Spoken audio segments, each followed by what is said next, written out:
Hey guys, what is up and welcome back to the channel or the podcast if you're listening. In today's episode I'm going to describe the top 3 signs that you are losing fat and you're not losing muscle. The reason it's important is because if you lose muscle and you don't lose as much fat, you're essentially just going to turn out to be skinny fat, where you've got skinny arms, skinny legs, but too much belly fat, okay? The ultimate goal when you're dropping weight is to lose as much body fat as possible while maintaining your muscle mass, okay? So that's what I'm going to describe in this episode. For anyone who doesn't know me, my name is Adrian McDonnell. I'm a full-time online health and fitness coach. Today at McDonnell Fitness, we've helped over 800 clients living across 5 different continents, and we help our clients lose up to 10 kilos in as little as 90 days. So in today's episode, I'm going to describe the top 3 signs that you are losing fat and you're not losing muscle. Starting out with number 1. So point number 1, so if your strength in the gym is maintaining or even building, that's a really good indication that you're dropping fat but you're not losing muscle. Okay, so currently at the moment I'm cutting weight, I'm doing a photo shoot. As of now, it's about 7 or 8 weeks out. So thankfully my numbers have maintained, my body fat, my body weight is dropping. And that's really, really important for me, because in the past, I remember before when I was doing a cut, I did reduce my strength by maybe 10 or 20%. And that was something I wasn't pleased with. In hindsight, the reason being is because I cut my calories too low too quickly and I didn't give myself enough time. So this time I learned from my past mistakes and I'm not going to drastically cut my calories. When you go for a fat diet approach whereby you want to lose as much weight as quickly as possible, that's not actually always a good thing, because sure, you might lose weight quickly, but a lot of the weight you lose could potentially be your muscle mass. So again, the goal being that we want to maintain as much muscle as possible while dropping body fat. A good target to aim for is roughly 2 to 4% reduction in your body weight per month. If you were going too quick, let's just say you're losing like a kilo a week, and that's like, 5 or 6% per month. What I'd recommend you do is you actually increase your calories and slow it down, okay? This might sound counterintuitive, but in the long run, I promise you, it will pay off, because muscle burns more calories at rest than fat does. And muscle burns up to 3 times more calories at rest than fat, which means the more muscle you have, essentially the more calories you're going to burn while resting. But if you lose weight but you lose muscle as well, that just means that you're also essentially slowing down your metabolism. You're not going to look as strong, you're not going to look as fit. So how do you actually optimize and maintain muscle mass when you're in a calorie deficit? The first thing is you need to make sure you're strength training and you track your numbers. This is super, super important. For some reason, again, a lot of people think that, and I made this mistake before, that, God, okay, my calories are cutting low, I'm just going to be a weakling in the gym. Like, if that's your mindset going into a workout, you're essentially going to manifest that into reality. But you don't just, all of a sudden, a lot of people, what they like to do when they're cutting weight is they go from like doing 8 reps to like 15 or 20 reps, because they think that, the most effective way to do it is to do lots of high reps with lower weight. You still strength train, okay? Still lift heavy. Still do some lifting in the 1 to 5 rep range. Still do a lot of your lifting in the 6 to 12 rep range. And don't just automatically think that just because you're cutting weight that you're actually losing muscle. In fact, you might actually be able to hit some PRs when you're cutting weight. So two good examples of this are in doing weighted chin-ups and weighted dips. Because when you think about it, let's just say I'm 85 kilos and I can do 20 kilo weighted dips for, would say, or weighted chin-ups for, would say, 5 or 6 reps. If I go from 85 to 80, okay, technically speaking, then my body weight is reduced by 5 kilos. So I'm pulling 5 kilos less weight.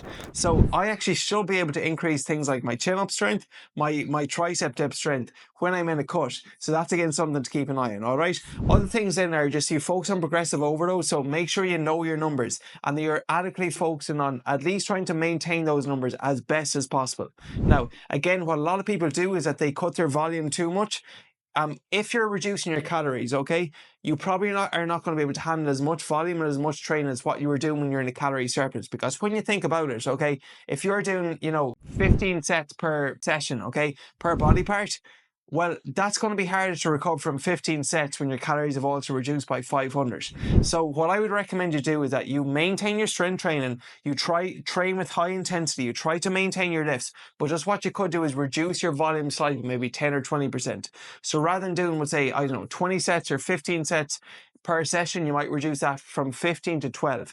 This way, this will be enough at least to maintain your strength, if not build muscle. But the last thing you want to do is lose muscle mass, okay? So that's the first sign. If you're maintaining your strength, your numbers are quite good, you're not losing, essentially, your numbers are staying the same. So that's the first sign, that essentially you're maintaining your numbers, your strength is in a good position, your cardio still is maintained, you're not like dropping drastically. Okay, so that's pillar number 1, essentially where you're maintaining your numbers, they're quite good, you're not reducing your strength. That's a really good indication that you're losing fat and you're not losing muscle.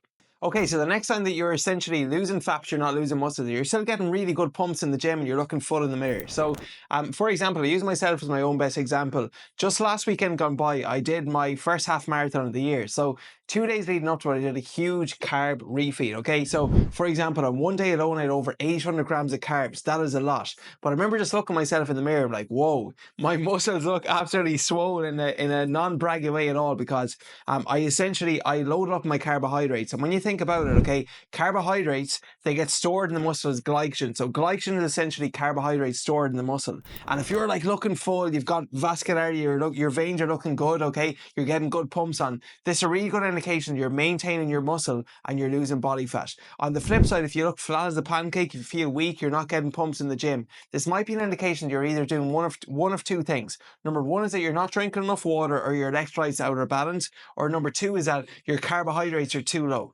Remember, carbohydrates are your body's preferred form of energy, and if you're getting good pumps in the gym, you're seeing vascularity, you're seeing veins, okay, that's a good indication your carb loading is on point, your carb, essentially your nutrition is on point, and that you're eating the right amount for you and for your individual goals. So something that personally works well for me and for some of our clients is that we do some refeed days. So for example, one of our clients, Tamimi, was doing a cut with me, and he had 2 leg sessions a week, one on a Tuesday and one on a Saturday. So what we would sometimes do is that the day before the leg session, so let's just say on a Monday and again on a Friday, we might do a refeed day where we increase his carbohydrates by maybe 50 grams, which is an additional 200 grams of or 200 calories per day. The reason we do this is because if you're cutting weight, okay, naturally enough, you're in a caloric deficit. So that can be taxing on the body, all right? And that can obviously increase in fatigue levels too. But if you strategically structure your carbohydrates in particular around your workouts and have some structured refeed days in, this can essentially minimize stress, which is really important, but also enhance your pumps and just like you essentially aiding you looking fuller and looking better, all right? So some strategies to implement with this would be that keep at least 50% of your carbohydrates around your workout. So if you're consuming 200 grams of carbs a day, I want to see at least 100 grams in your peri-workout meal, which is your pre and post-workout meal, because carbohydrates, again, they're going to fuel your performance. That's why you need to have them before and after your workouts. And then second will be that if you're really structured with this, have at least maybe one refeed a day or one refeed week.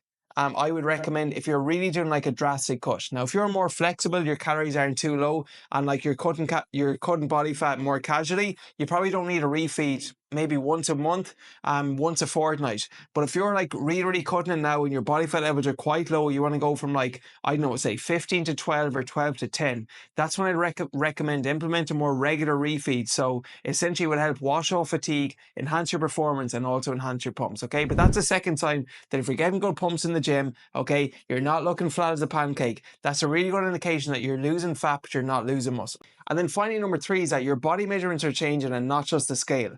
One of the biggest mistakes people make is that they just focus on the arbitrary number on the scale. The problem with just putting too much emphasis on the scale is that the scale only shows your body weight. It does not show your body fat percentage. Now, your body fat percentage is more important because this is essentially the ratio of muscle to fat that you have. Okay, so if you're doing this right now, your measurements should improve and the scale should also drop, not just the scale alone. So an example would be that if you're cutting weight, what you might notice is that your waist is getting smaller. You might drop a pant size, but you're still feeling, you're still wearing your shirts feel tight, okay? You're filling out your upper body and your waist to shoulder ratio has improved. That's a really good indication that you're cutting essentially body fat, but you're not losing muscle. So when your waist to shoulder ratio is enhanced, because the reason this is important is because if you have a slimmer waist, but your shoulders are still looking broad, your shoulders are still looking good, that's an indication you're maintaining your muscle mass while you're dropping body fat, okay? And some of the best ways to measure this are just take pictures. You'll be able to tell by your pictures if you're cutting weight and if you're cutting fat or you're not losing muscle.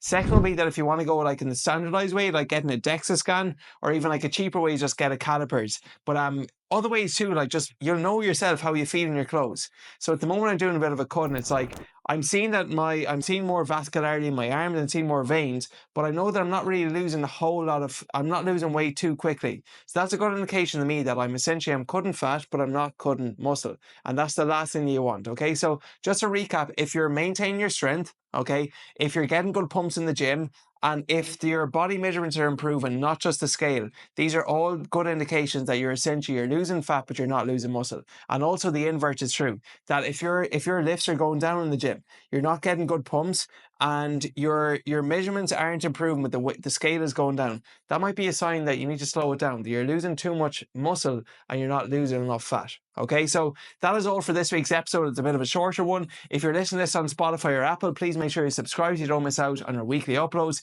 If you're watching this on YouTube, please subscribe to the channel. And if you need help with one-on-one coaching, I'll post a link in my bio to schedule a consultation call with me. Finally then, if you can find me on Instagram, Adrian_Mac Lifestyle Fitness. That is where I post essentially daily fitness content pertaining to training, nutrition, lifestyle and everything. But that's all for this week's episode. I hope you enjoyed and catch you guys soon.